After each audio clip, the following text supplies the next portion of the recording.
Now I would like to introduce today's moderator, Dr. Melanie Spears, who will guide us through today's session, Spotlight on Male Breast Cancer. Melanie Spears is the co-director of diagnostic development and principal research scientist at the Ontario Institute for Cancer Research in Toronto. She is also an assistant professor in the Department of Laboratory Medicine and Pathobiology at the University of Toronto. Dr. Spears obtained her PhD from the University of Edinburgh before completing a postdoctoral research fellowship with Cancer Research UK. Her lab focuses on translational research to develop and validate biomarkers using well-annotated clinical cohorts. As a result, she is the co-inventor of a biomarker signature patent in the breast cancer space. As Michelle mentioned, so today's series looks at the importance of male breast cancer. So we typically think of breast cancer as a female disease. However, 1 in 833 men will develop breast cancer in their lifetime. And there's approximately 2,800 new cases diagnosed in 2023. In males, that accounts for 0.1% of all cancers diagnosed in the population. However, if we look at breast cancer itself, it accounts for 1% of all breast cancers diagnosed. It's approximately estimated that 530 men will die of breast cancer diseases. Typically, when we think of the treatment for male breast cancer, we think of the same therapies that are offered to women. So that would be in terms of surgery, radiation, hormone therapy, and targeted therapies such as Herceptin, PI3 kinase inhibitors, as well as chemotherapies. Whilst over the last few decades, we've seen an improvement in survival in female breast cancers, the same can't be said for male breast cancer. And if you look at the Kaplan-Meier plot on the left-hand side, you can see that since 1988 to the year 2017, there has been no overall improvement in breast cancer-specific survival. And so there's a number of theories behind why this is the case. If we think in the developing countries, female patients who are diagnosed with invasive cancers are generally have a localized disease. Whereas in men, half the cases are localized and the other half of the cases either are regional or distant survival. And so the lack of improvement in survival is possibly due to the standard of care that's offered to these male breast cancer sufferers. Treatment is similar to those offered to a postmenopausal woman, and typically men present at elderly age. The advances and improvements we've seen with extended hormone therapies in females has not been recapitulated in the male counterparts. And so this is not recommended for those men. When we look at the diagnosis of patients, we see that pathologically and histologically grades are very similar to those present in female counterparts. We have low grades and high grades. We see ductal carcinomas, invasive carcinomas. However, there's been several translational studies that show that the biology of the disease is very different. Typically, when a patient is diagnosed, they are diagnosed through immunohistochemistry on a biopsy, through estrogen receptor, progesterone receptor, and HER2. There's also molecular testing offered in terms of Oncotype, MammaPrint, and Prosigna. All are offered to the same female counterparts. But there is a need to identify differences in the patient's characteristics and how we treat those patients to really offer a personalized medicine. I'm really fortunate to introduce three amazing speakers today.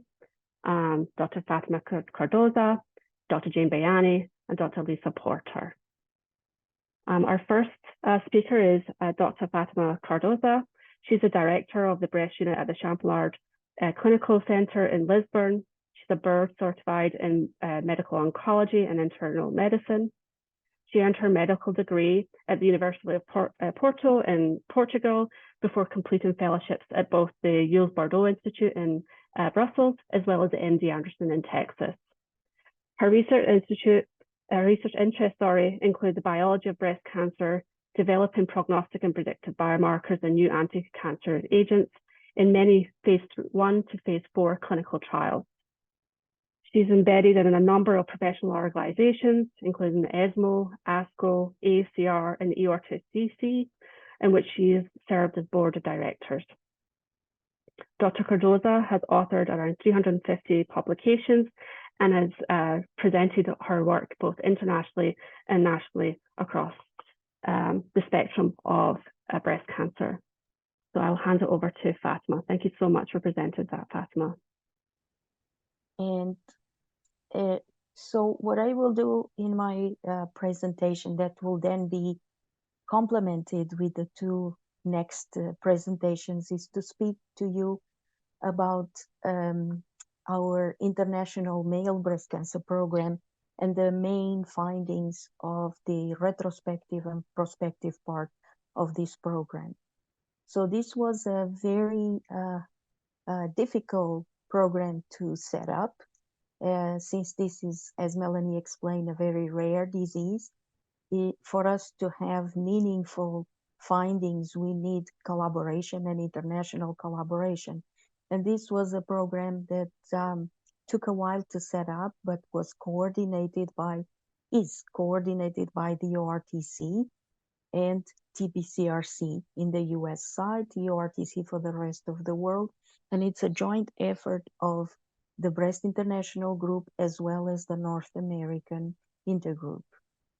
So the program has three parts. The first part was a retrospective joint analysis of all male breast cancer patients diagnosed at the participant centers within a 20-year period. And it had retrospective collection of tumor blocks and central analysis of these tumor blocks. The part two was a prospective international registry for a period of 30 months with simultaneous collection of biological material that occur only in some countries and a quality of life sub-study. And part three was our hope, and still is, run prospective randomized trials. I will just say a note that we haven't been able to do this because of the lack of willingness of pharma as well as other funding agencies to fund trials in such a rare cancer. So I will briefly do for you the findings of the retrospective part. So this was a very important series of male breast cancer because it has annotated clinical data collected in a homogeneous way, like in any clinical study, and biological data analyzed centrally. And so we were able to recruit, to enroll more than 1,800 patients with this distribution, as you can see there. Now, for the central pathology review, this is what we have found in terms of biological characterization of breast cancer. So male breast cancer is almost always ER positive. You see that we have found 1% of ER negative. In terms of the expression of ER, it is more diverse. However, negative PGR is only present in about 20% of cases. So also most of the time ER/PR positive.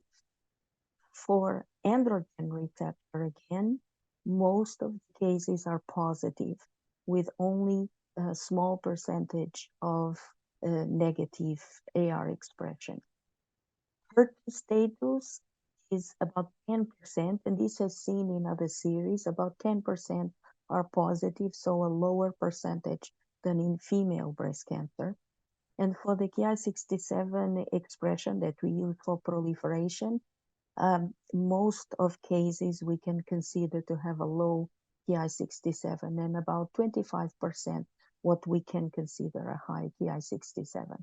So the take-home messages from this is that if you receive a pathology report that tells you that breast cancer in a male patient is ER negative, you have to be very suspicious and ask to be done again, as well as if it is HER2 positive, I usually ask to be confirmed that the HER2 is really positive. Now, what about outcomes?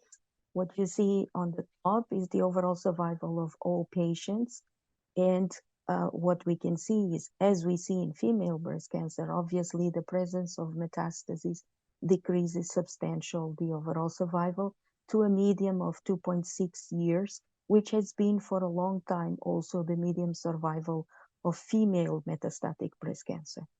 In the early breast cancer setting, so M0, you see a difference by nodal status, which proves that nodal status is also a good prognostic factor for male breast cancer as it is for female. When we look at the period, because this was a study for a period of 20 years, we see an improvement in overall mortality, which is logical. Things have improved overall. In breast cancer specific mortality, still an improvement, but much harder to see, which has already been expressed by Melanie as well. When we look at age, and I'll focus on breast cancer specific mortality, diagnosis at an earlier age is associated with a worse outcome. And this is true also for female breast cancer.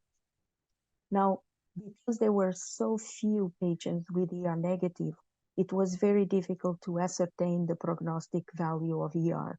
But if we look at the intensity of the positivity, you see that there is a trend that the higher is the percentage of positivity in ER, the better the prognosis. And other conclusions that I will just summarize, for lack of time, I'm not going to the details. We have seen some conclusions that were very worrisome. And this has to do with the quality of care. So a few numbers: 56% had small tumors, but only 4% had breast conservation.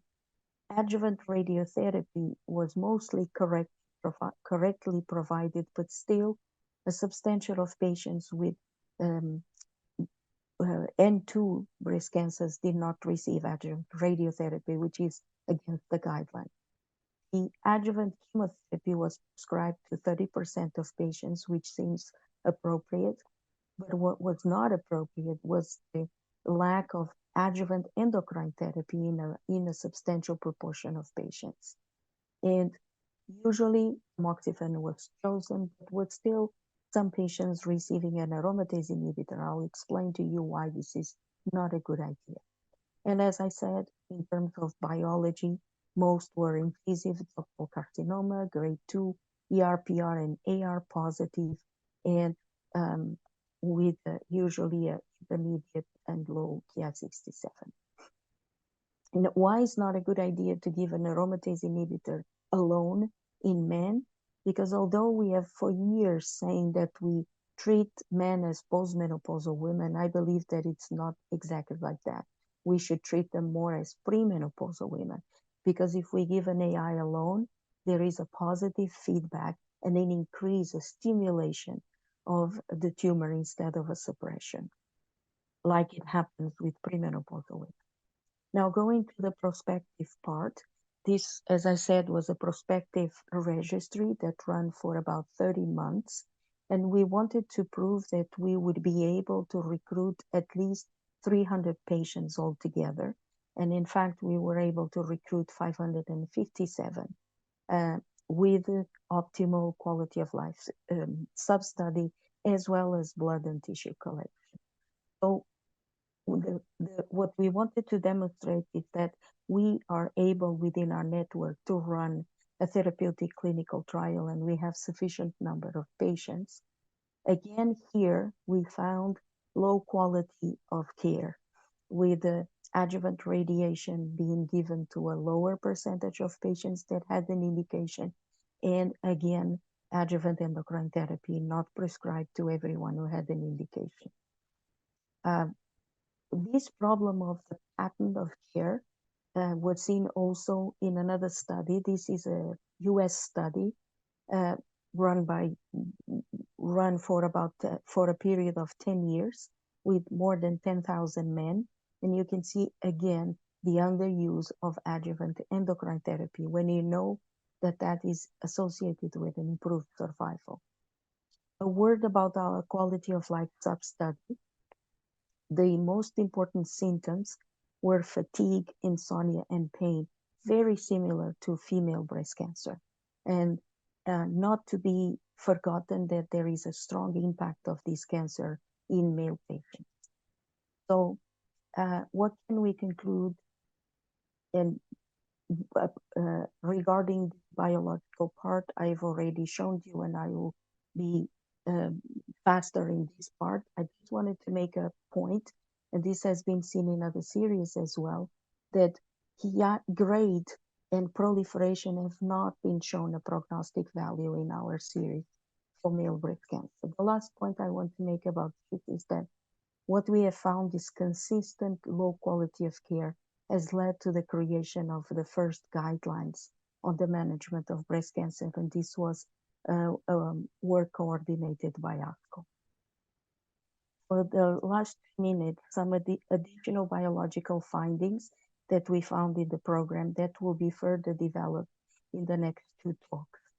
So we had an RNA sequencing project that has shown the presence of 2 main intrinsic subgroups. One that is similar to luminal subtype in female breast cancer, and another one that is associated with a better outcome and does not exist in female breast cancer. And this was, in a way, replicating results found by our Nordic colleagues, where they classified these subtypes as male complex and male simplex. So there is a subtype that only exists in male patients and not in female. Now, Jane will go into the details of the testing of gene signatures in male breast cancer.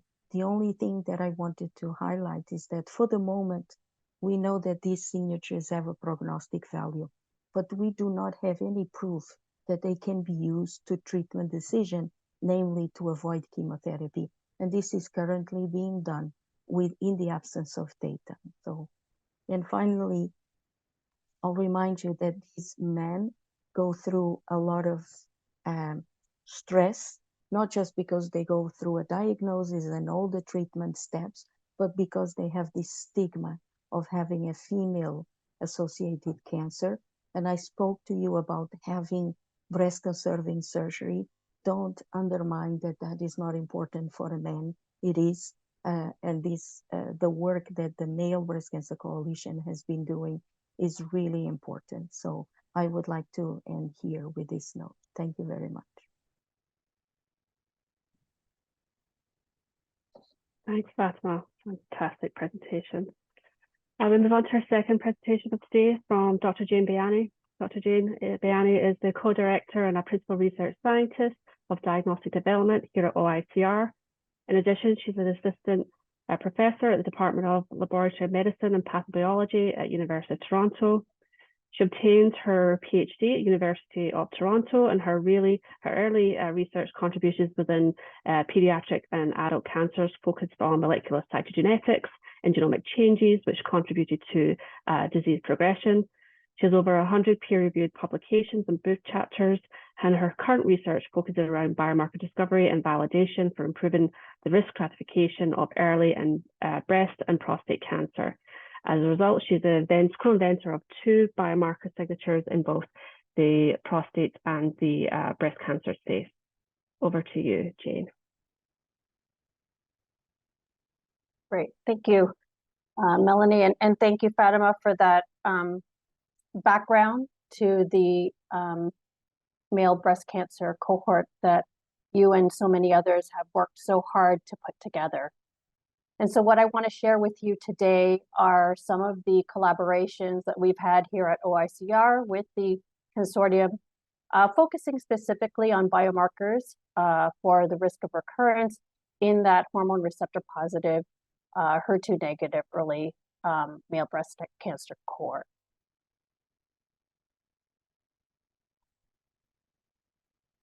Not advancing. There it is. Okay.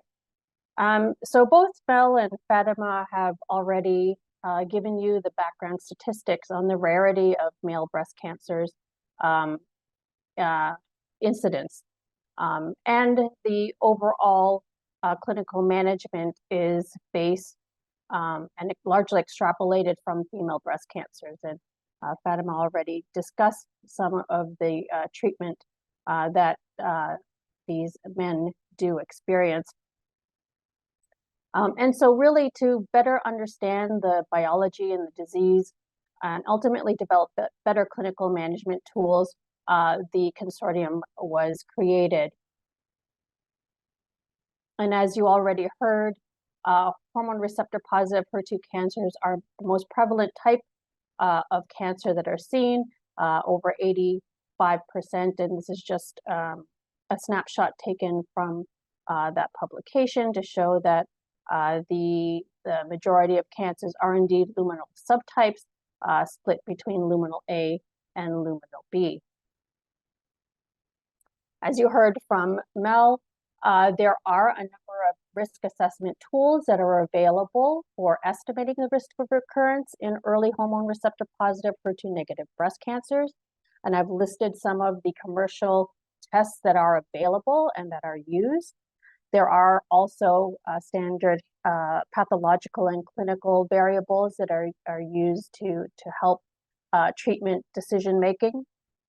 These risk tests have been validated for their clinical utility.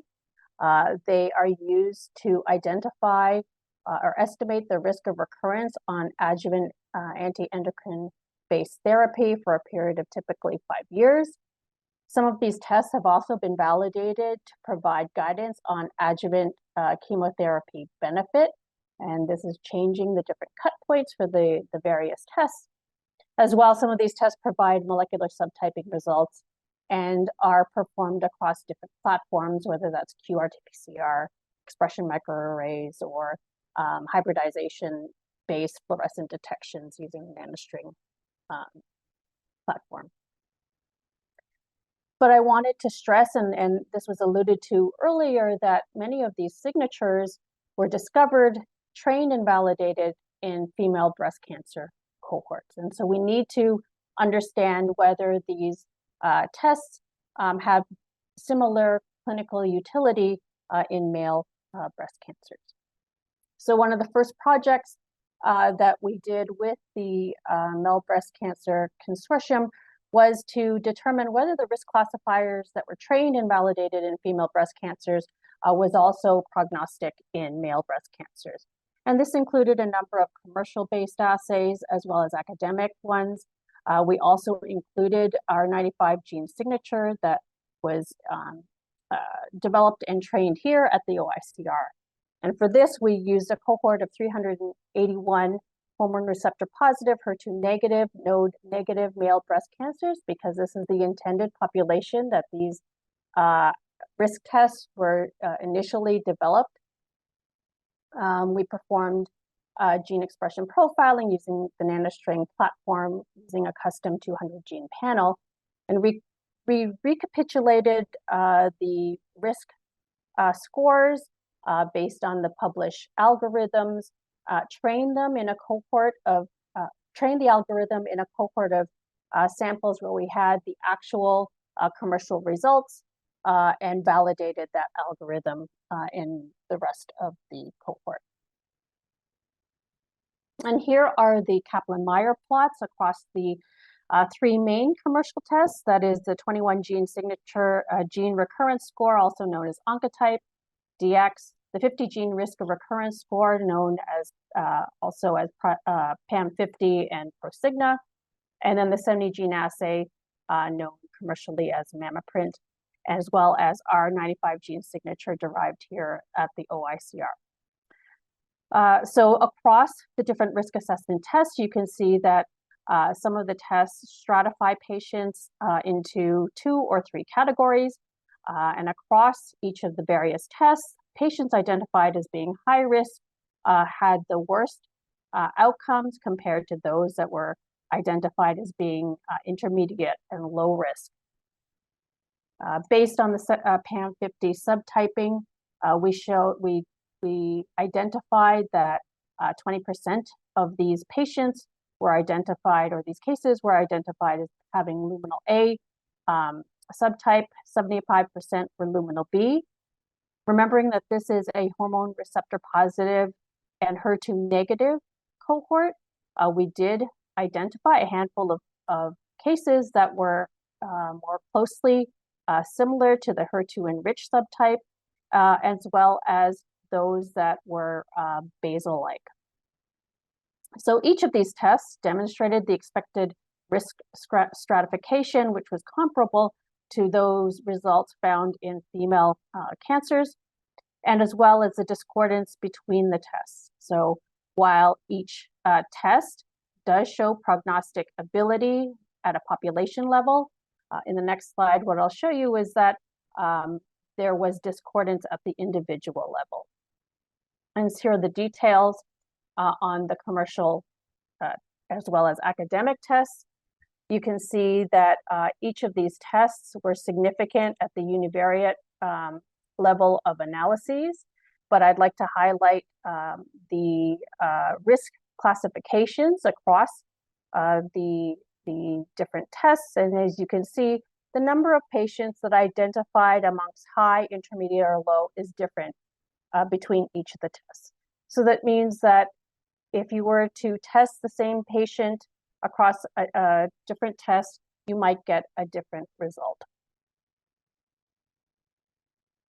We then compared the performance of the different tests with the different clinical endpoints. The PAM50 signature performed the best with respect to time to recurrence, followed by the 95 gene signature. In terms of time to distance relapse, once again, the PAM50 signature performed better. Next came the 95 gene signature. And finally, with respect to breast cancer specific survival, the 95 gene signature outperformed the other two risk signatures. We then went on to look at the genomic landscape of male breast cancers using a targeted sequencing pan-cancer panel. And so this was the next project where we engaged the consortia. And here I'm showing a summary of 216 patients, again, from the same cohort of hormone receptor positive, HER2 negative, node negative patients. And what I've shown here are the top copy number and mutational changes. And we see that PIK3CA is the most highly mutated gene, which is consistent with what we see in female breast cancers, followed by genes such as P53, again, consistent with what we see in female breast cancers. We found that amplification of the MYC gene occurred in 25% of the samples, which is slightly a little bit higher than what we see in the Metabrick cohort, which roughly runs about 18%. This could be a sampling issue, but we'd like to investigate that a little bit more. And is typically a marker of more advanced and aggressive disease. When we take the mutational and copy number changes and break them down into the different signaling pathways for which there are targeted therapies in the advanced or metastatic stage for breast cancer, we see a distribution of these altered signaling pathways across our cohort. And our initial analyses related to outcomes show that in patients that have aberrations within genes related to CCND1, CDK genes, that they do worse than those patients who don't have aberrations amongst those genes. And similarly for FGFR related genes, patients that have aberrations in genes that make up that pathway experience a much poorer outcome than those that don't have aberrations. We're continuing that combinatorial work that will help identify those patients who might benefit from targeted therapies against those pathways. And so what we hope to do is integrate the work that we've done with the genomics, with the transcriptomic signatures, together with the data that we've generated of targeted sequencing to identify those pathways that could be targeted by therapies that are currently available in the advanced or metastatic setting. And you can see here, for example, the benefit of having all of this risk assessment. We can see that there are a subset of patients here that are high risk across all of the assays. And what do those very high risk patients tell us at the mutational level? And similarly, there are a subset of patients that we found by all of the tests that are identified as low risk. And we see that a lot of those patients do not have mutations in those pathways. And could we leverage this information in an integrative way to bring about better treatment decision making?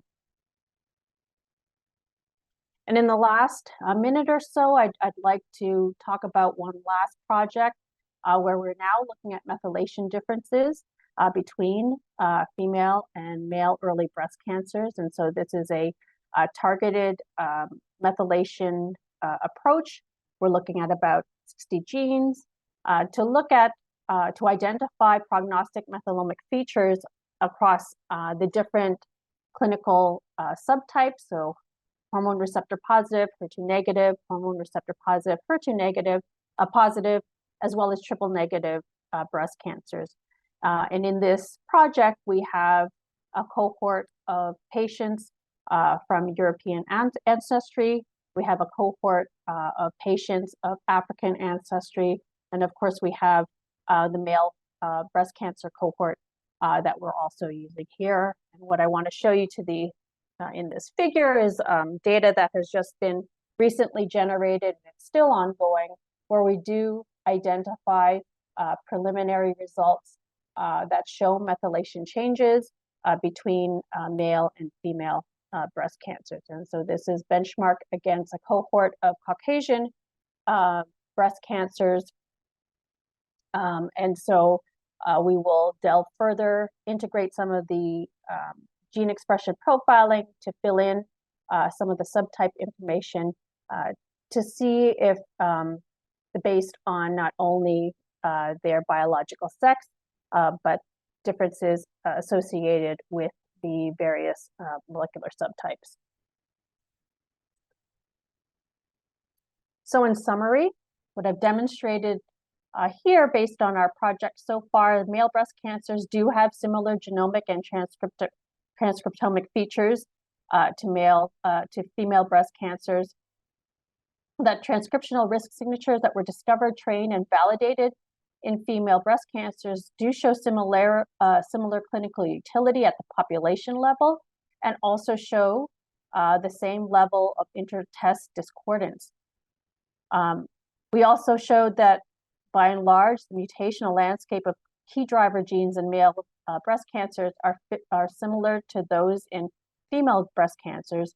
But as Fatima showed from some of the RNA sequencing data from one of the other groups, we can tease better the differences that exist between male and female breast cancers, and perhaps integrate some of the findings here to really improve the clinical management for these patients. As well, our preliminary methylation profiling suggests that there are differences between male and female breast cancers. And I should add that this is beyond, and I took a look at some of the genes, beyond the X chromosome. And so there are genes that are non-X related that are showing differences in methylation marks. Fatima did touch upon this already, but I think that we need to encourage males with breast cancer to participate in clinical trials. I think the outcomes for them will be different.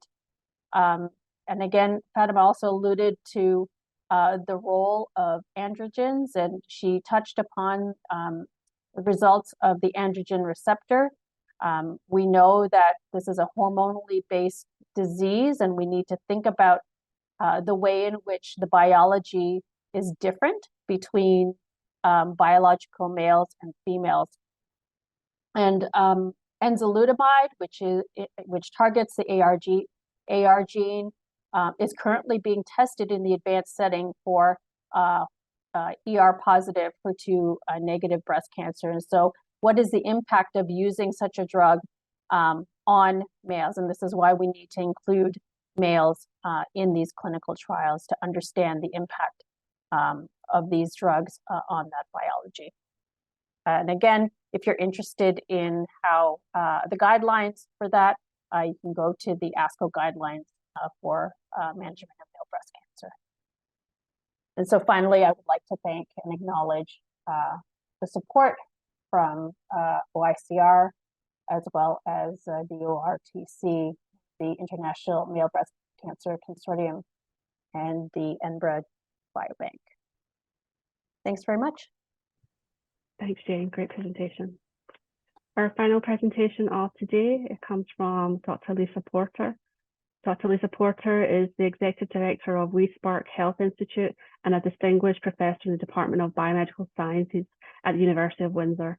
She leads a team of scientists and students to find new and better ways to detect rapidly and treat cancer.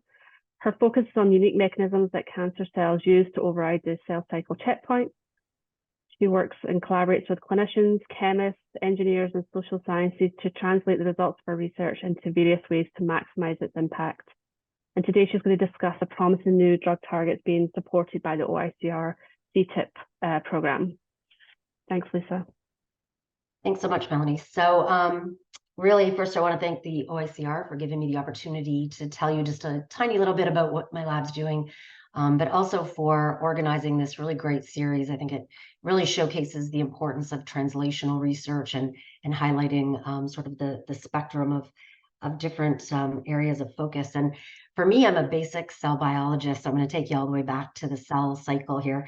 So my lab really focuses on the proteins and the mechanisms that regulate how cells move between DNA synthesis and mitosis or cell division, and specifically understanding how cells regulate cell cycle checkpoints. And of course, we know that cell cycle checkpoints are how cells exit from cell proliferative programs.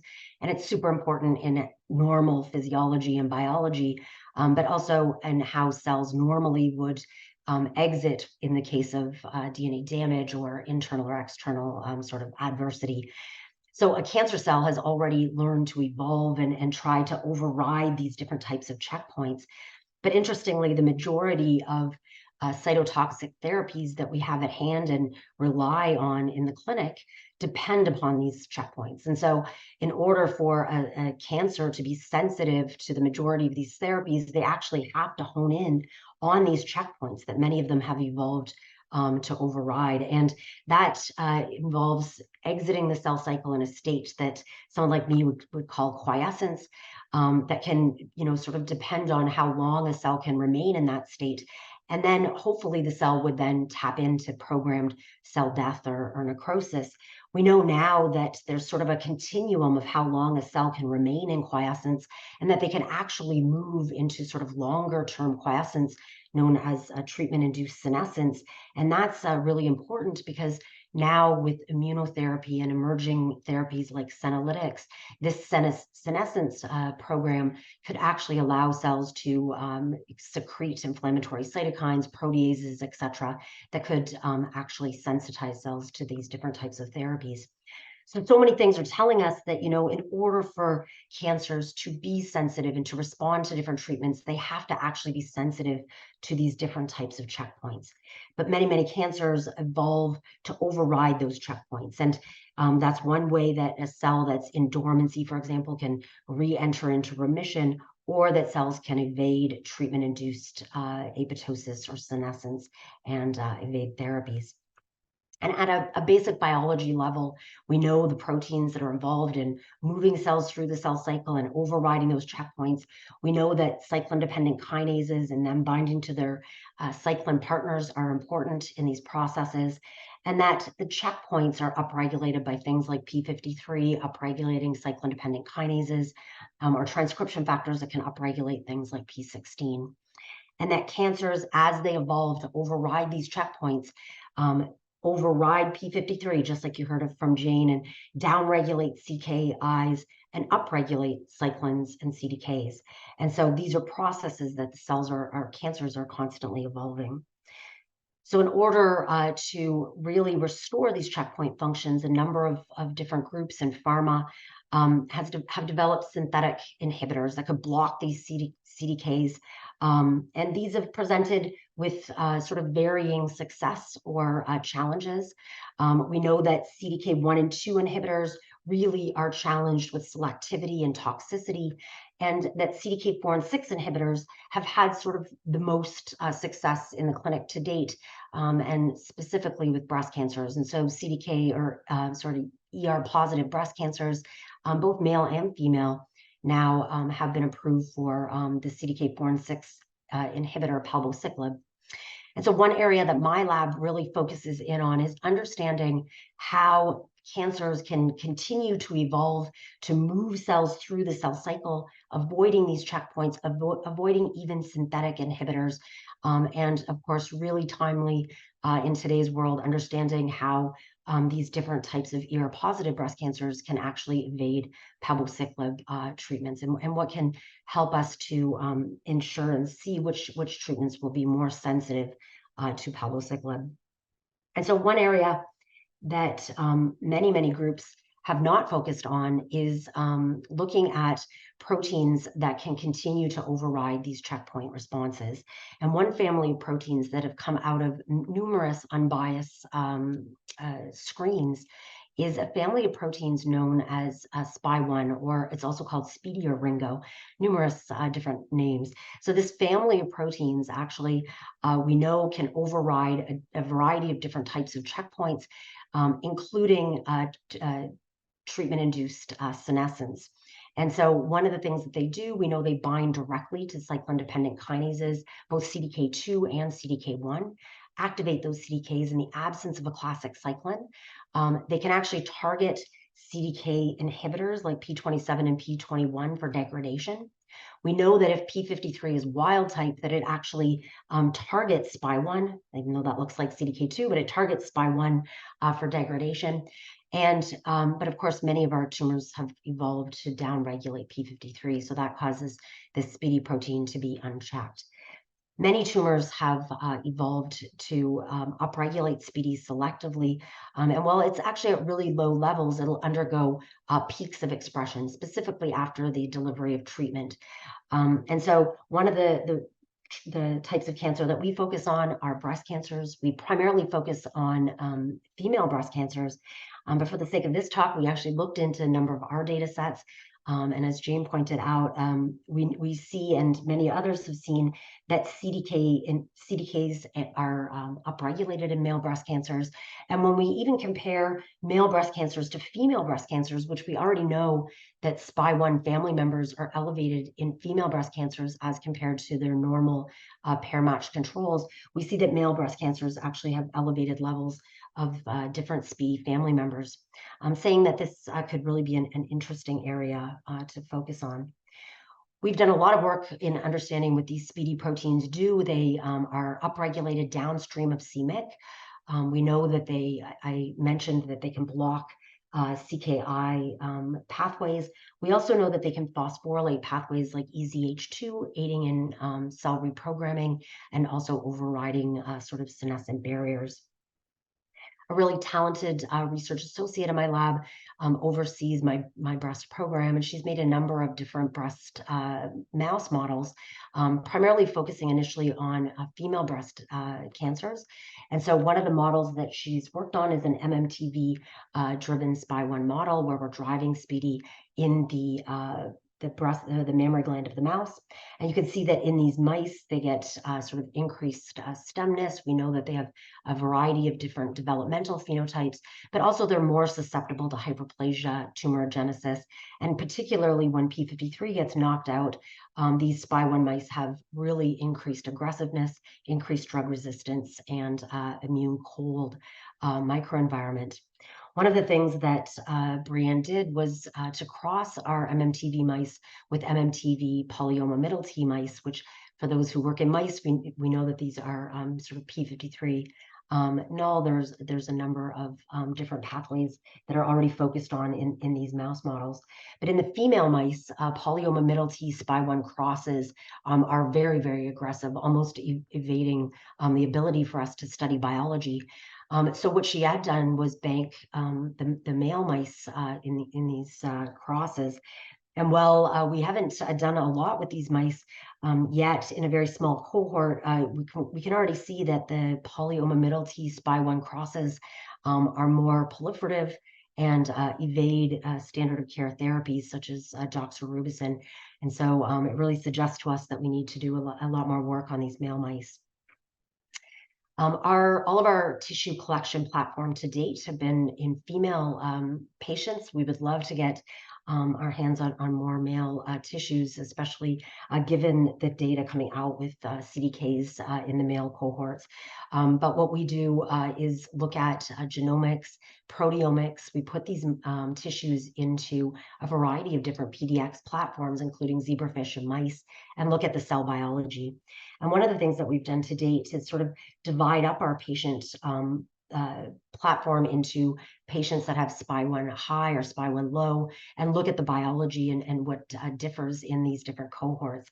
And so if we divide up our platform in that way and sort of titrate out these cells and put them into nude mice, one of the things that we see is that patients with SPY1 low, we need many more cells for tumors to engraft in nude mouse models as compared to the SPY1 high population. And from looking at male cohorts, the SPY1 high population is more sort of indicative of that population. And so we know that SPY1 high tumors to date engraft sort of show higher engraftment rate and more aggressive tumor formation.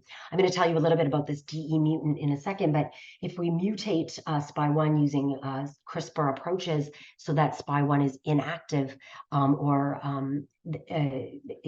and put these into our mouse models and then engraft them into nude mouse models, one of the things that we see is that with SPY1 wild type, these tumors really take up very rapidly and we get aggressive tumors. But with the SPY1 mutant that we see very pronounced phenotypes with SPY1 being less aggressive, telling us that this could be a really promising way to target certain treatments. I just want to tell you a little bit about this PDX zebrafish model that we have. It's a very cool model to study different cancers. So what we can do is put patient tumors into the zebrafish and array them across 96 well plates and use a variety of different drugs in high throughput. And we've really developed a high throughput platform to study this. And while I don't have the time to tell you about this today, the zebrafish is also very cool because you engraft them when the innate immune system is active, but prior to the adaptive immune system taking hold. So we're actually able to look at a lot of immune effects of the cells that we engraft. And we've used this model to look at palbociclib effects with and without SPY1. And we know that in our SPY1 high population, where palbociclib would normally have a response on ER-positive breast cancer cells, that if SPY1 levels are high, that palbociclib shows no response on those cells. And while this is a super busy graph, you can see that using standard of care therapies such as doxorubicin, cyclophosphamide, paclitaxel, with or without carboplatin, that if we knock out endogenous SPY1 and ER-positive samples, that we can see that we get much more pronounced cell killing with a knockdown of SPY1, and that we're able to sensitize even standard of care therapies in our models with knockdown of SPY1. And just in the last 3 slides, I can say that we have solved the crystal structure of SPY1, and this is SPY1 in purple. It's computationally overlaid on the classic cyclin A. We know that SPY1 binds very similarly to cyclin A directly to CDK2. And I'm going to use a cartoon for those who don't like looking at crystal structures like me. But we really know a lot about how cool this protein is when it binds to the CDK. So a classic cyclin, when it binds to these kinases, depends upon a series of post-translational modifications to happen to the CDK. So dephosphorylation and then phosphorylation on this select T loop in order for substrates to be able to get into the CDK to be phosphorylated. But in contrast to that, when this SPY1 protein binds directly to these CDKs, the CDK does not care about post-translational modifications. It's automatically activated so substrates can get into this active site. We've solved where these key residues are, and that's that DE mutant that I showed you. And we can mutate those sites using CRISPR, and that's shown the clinical sort of utility of targeting these complexes. And we've, with OICR support and in collaboration with chemists, we've now started looking at this structure, and our chemistry colleagues in the Trant lab have demonstrated that this is actually a druggable pocket that we can selectively target for SPY1. And then in combination with the Yufeng Tong lab, which are really talented biochemists, we're working with the OICR to set up our biochemistry testing platform, where as the Trant lab makes new compounds, we're able to really rapidly test these compounds for a variety of different types of cancer. And so we would love to test this on male breast cancer. And so in conclusion, this speedy CDK complex that we're looking at targeting with OICR support really has demonstrated the ability to perhaps increase sensitivity to different therapies. And I think it has some promise in potentially being an area to sensitize male breast cancers also for treatments. And so with that, I'd like to thank my lab, particularly my breast group and OICR for all of their support on our drug-targeted approaches, and a number of other grants for supporting the basic biology. So thank you very much. Thank you, Lisa. Really interesting there. Okay, so I guess now we'll open ourselves up for questions, but just before we open the questions from the audience, I guess from each of our presenters, can you give us sort of one statement of what's the take-home message from each of your presentations? Maybe we could start with Fatima. Sure. So my comment is that male breast cancer, although there is a lot of commonalities with female breast cancer, has very specific characteristics that should be explored in improving the care for these patients. And this can be done with this translational work between the clinic and the basic labs. Perfect. Thank you. Jane?